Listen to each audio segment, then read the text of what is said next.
seeing one of these blaxploitation movies in the theater.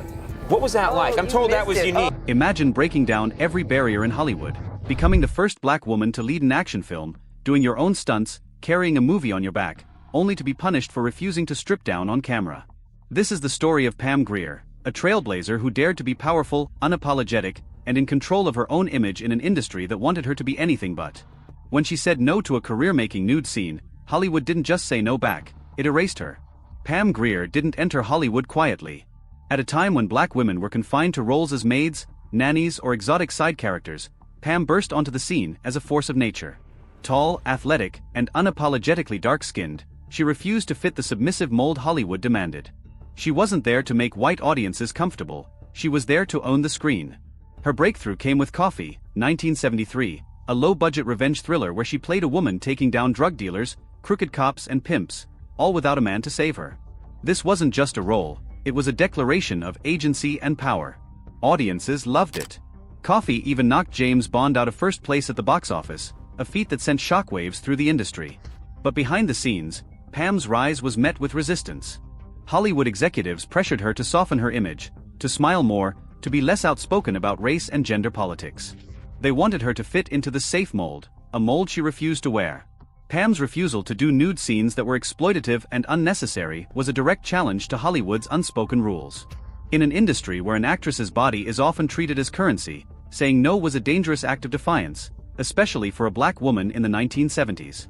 When a major studio offered her a career-making role on the condition she perform a graphic nude scene, Pam saw through the exploitation and refused. That refusal lit a fuse. Suddenly, the roles stopped coming. Offers that did arrive came with insulting pay.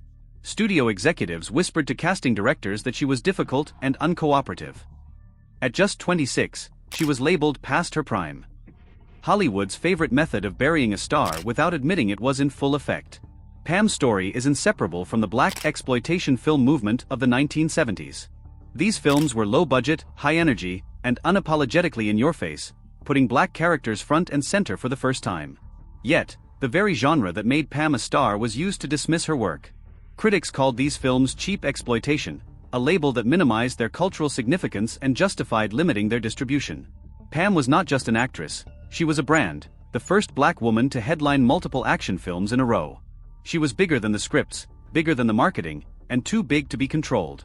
Hollywood feared her power because if she succeeded on her own terms, she would gain leverage, negotiating power, creative control, and the ability to refuse degrading roles.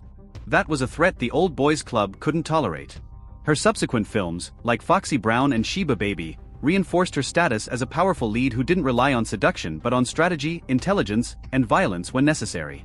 Yet, the industry's whisper campaigns began to erode her career. Gossip claimed audiences were tired of her formula, a suspicious claim given that male action stars had thrived on repeating the same persona for decades. Pam's refusal to conform wasn't just about nudity, it was about control.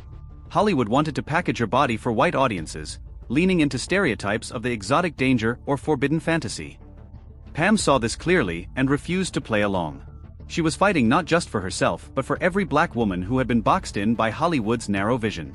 Her defiance came at a cost. The industry quietly dismantled her career, pushing her into smaller roles and TV guest spots. The era when her name alone could carry a movie poster was over. This wasn't about talent. Pam had range, presence, and audience loyalty. It was about power and control. Pam's story echoes through Hollywood history.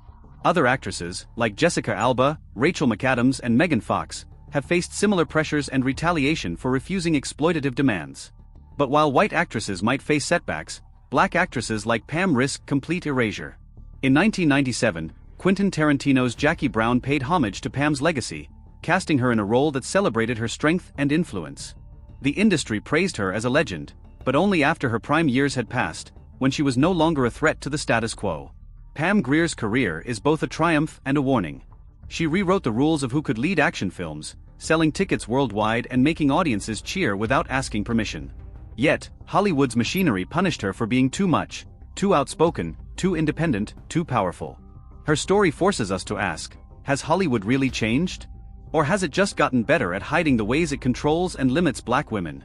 Somewhere today, another woman may be paying the same price Pam did, and we might never hear her name.